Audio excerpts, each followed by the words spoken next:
ఇంకా నగారా మోగలేదు కానీ త్వరలోనే స్థానిక సంగ్రామం.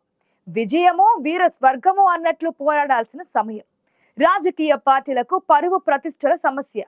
ఎత్తులు వేయాల్సిందే, చిత్తు చేయాల్సిందేనని ఇప్పటి నుంచే అస్త్రశస్త్రాలు సిద్ధం చేసుకుంటోందో పార్టీ. యుద్ధంలో తమ సైన్యాన్ని ఎలా మోహరించాలో ప్లాన్ చేసుకుంటోంది.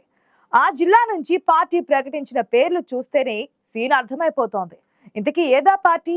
వారికి ఎందుకు కీలక బాధ్యతలు అప్పగించింది?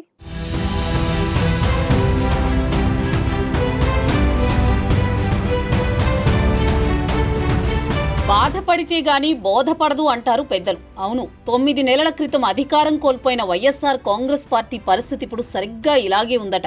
2024 సార్వత్రిక ఎన్నికల్లో ఫ్యాను పార్టీని దెబ్బకొట్టినా వాటి నుంచి గుణపాఠాలు నేర్చుకోవడానికి ఆ పార్టీకి కొంత సమయం పట్టిందట.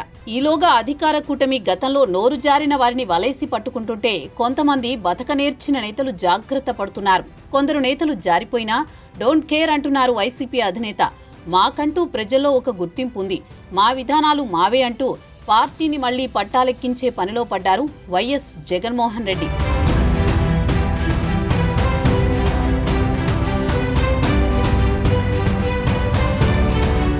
వైసీపీ అధినేత జగన్మోహన్ రెడ్డి ప్రకటించిన పొలిటికల్ అడ్వైజరీ కమిటీలో విశాఖ జిల్లాకు చెందిన ఇద్దరికి చోటు దక్కింది.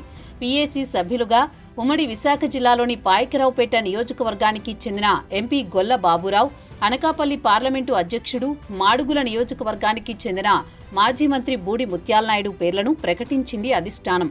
వీరికే ఆ పదవులు ఇవ్వడం వెనుక పెద్ద మాస్టర్ ప్లానే ఉందంటున్నాయి పార్టీ వర్గాలు.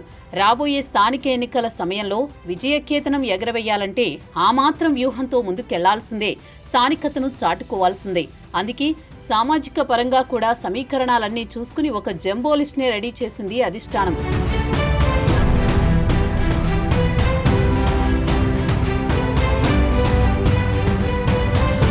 స్థానిక సంస్థల ఎన్నికలపై ఇప్పటి నుంచే గురిపెట్టిన వైసీపీ ఆ దిశగా గ్రామీణ నియోజకవర్గ నేతలకే ప్రాధాన్యమిస్తోందనేది పార్టీ నేతల ఇంటర్నల్ టాక్. ముఖ్యంగా గొల్ల బాబురావు దళిత సామాజిక వర్గానికి చెందిన నాయకుడు.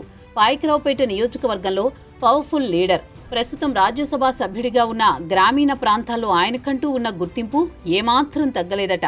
అందుకే రాబోయే రోజుల్లో పార్టీకి బాబురావు ఎంతో ముఖ్యమని భావించిన జగన్మోహన్ రెడ్డి ఆయనకు ఈ పీఏసీలో స్థానం కల్పించారంటున్నారు.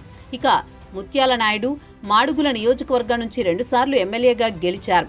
గత ప్రభుత్వంలో 2.5 ఏళ్లు డిప్యూటీ సీఎంగా, పంచాయతీరాజ్ శాఖ మంత్రిగా పనిచేశారు. కొప్పవెలమ సామాజిక వర్గానికి చెందిన బూడి ముత్యాల నాయుడు మొదటి నుంచి గ్రామీణ ప్రాంతాల్లో తనకంటూ ఓ ముద్ర వేసుకున్నారు. విశాఖ అర్బన్లో ఉన్న కీలక నేతలు పార్టీని చూసుకుంటే గ్రామీణ ప్రాంతంలో వీరిద్దరూ చూసుకుంటారనే నమ్మకంతో పీఏసీలోకి తీసుకున్నారట పార్టీ అధినేత.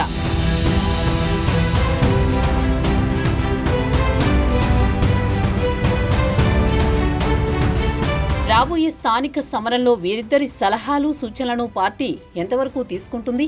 వీరి సలహాలతో విశాఖలోని మిగతా సీనియర్లు ఎంతవరకు ఏకీభవిస్తారనే చర్చ జరుగుతోంది. పార్టీ పునర్నిర్మాణంలో గొల్ల బాబురావు, బూడి ముత్యాలనాయుడు పాత్ర ఏ విధంగా ఉండబోతోందనే దానిపై పార్టీ శ్రేణులు ఆసక్తిగా చూస్తున్నాయి. అసలు పార్టీలో పీఏసీ ప్రాధాన్యమేంటి? టీడీపీలో పోలిట్ బ్యూరో కన్నా బలంగా ఉండబోతోందా? పోలిట్ బ్యూరో నిర్ణయాలను టీడీపీ నేతలు అమలు చేస్తున్నట్టే వైసీపీలో కూడా పీఏసీ క్రియాశీలకం కాబోతోందా? స్థానిక సమరంలో మళ్లీ ఫ్యాన్ హవా నడుస్తుందా అనేది కాలం గడిస్తే గానీ తెలియదు.